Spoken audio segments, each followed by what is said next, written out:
Welcome to Quills and Cloaks, a writing and fandom podcast, delving into the world of fandom discussions, author writing tips, and of course, all things Harry Potter.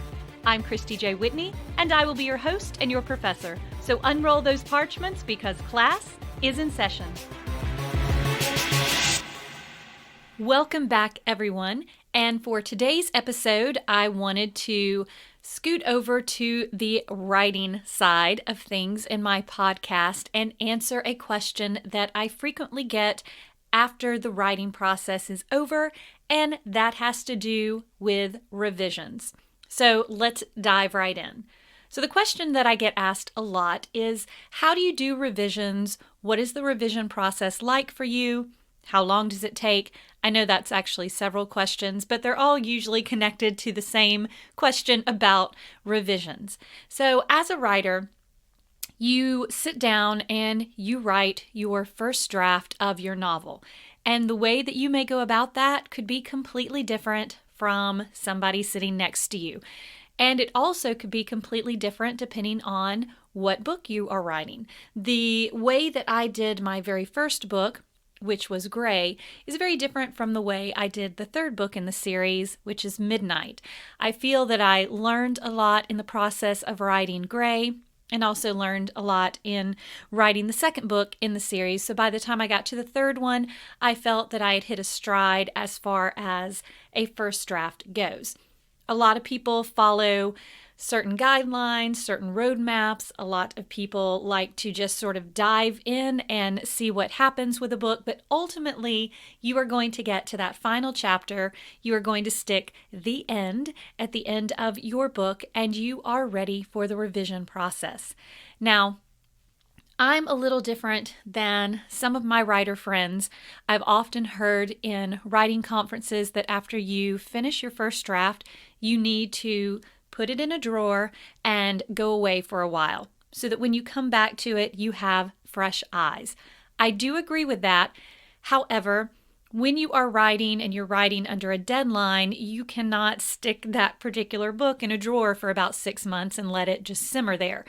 But I do still recommend that you walk away from it, even if it's just for a day, a couple of days, whatever that case may be. Walk away from your first draft, do something else, read another book, work on another project, watch a film, whatever you need to do so that when you come back to do your revisions, you have sort of a fresh take on things. So that's the first thing that I recommend doing in the revision process. Now, I revise for content, I revise for grammar, I revise for spelling, all of those things. And as an English teacher, I kind of come about them all at the same time. So things that I don't like. I am definitely a big fan. I'm very old school. A lot of people use different writing programs that work for them. I am completely old school and I do Microsoft Word still, and I put track changes and different colors, and that's just what works best for me. However you want to keep track of your changes, that is totally up to you. But I always do at least 1 or 2 good revisions, starting at the beginning and working my way through to the end, taking notes, sometimes sticky notes, whatever I need to do for the revision process. I also highly recommend that you actually read your own book out loud in one of your revision sweeps. It makes a world of difference hearing the sentences, hearing the characters' dialogue spoken out loud, and what you think is going on in your brain is not necessarily what is actually happening on the page. So I definitely recommend doing that.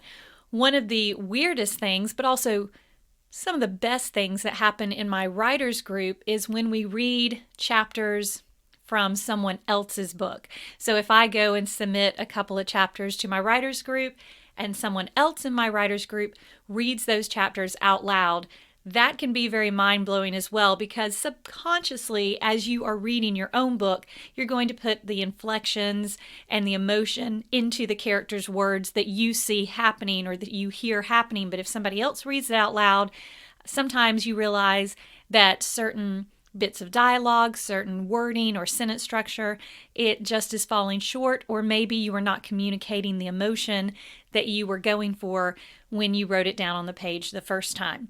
So how many revisions should you do for your book before you feel that it is ready? Again, that is up to you. Sometimes I've done just 2 or 3, sometimes more, because usually when you are submitting that to someone else, if it's your editor, if it's your writers group, if it is a publisher, if it is your agent, then you are typically going to go through another revision process, if not more than one, with them. So the more eyes get on your manuscript, the better it actually is. Feels kind of weird, but getting it out there and letting other people that you trust, people that you know will give you honest feedback, is definitely a great part of the revision process. And that has helped me a lot. You do have to develop a bit of a thick skin when you are revising, because if you have your manuscript in the hands of the right people who are really trying to help you produce your best work, then they are sometimes going to rub you a little bit the wrong way. Maybe they don't like a passage that you felt particularly close to or very connected with. Maybe something that you felt very proud of is not coming across well, and it ends up being one of the weakest part of your stories. And you have to be prepared to take that sort of constructive criticism. It does not mean that you always have to do what the person who's reading your manuscript suggests. Even in my discussions and my revisions with the editor for my book that, works for the publisher, back and forth with, I had 2 different editors for my first book series, and sometimes we would have different opinions about things.